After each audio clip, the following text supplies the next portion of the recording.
बिरहा में कवि जी भाव बड़ा सुंदर लिखला। कौन तर्ज बा?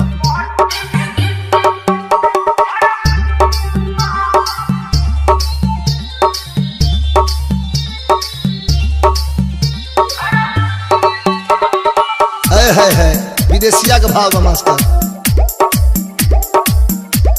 DJ Rajbhar king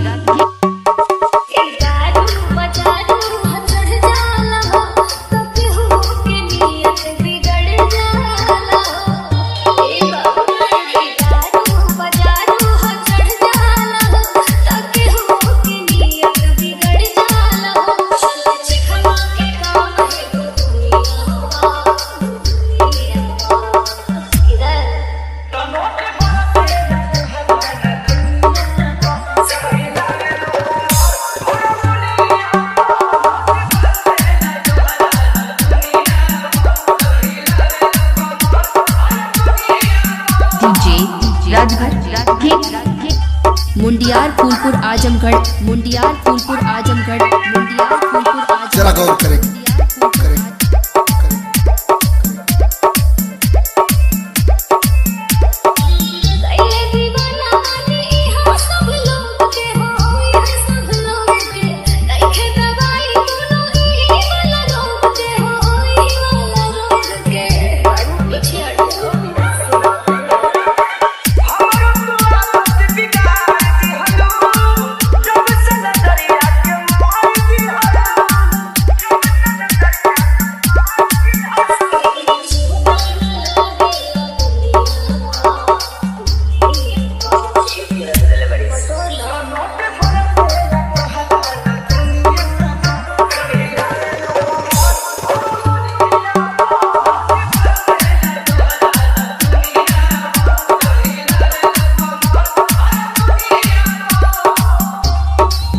DJ Rajbhar king Mundiyar Phulpur Azamgarh, Mundiyar Phulpur Azamgarh, Mundiyar Phulpur Azamgarh.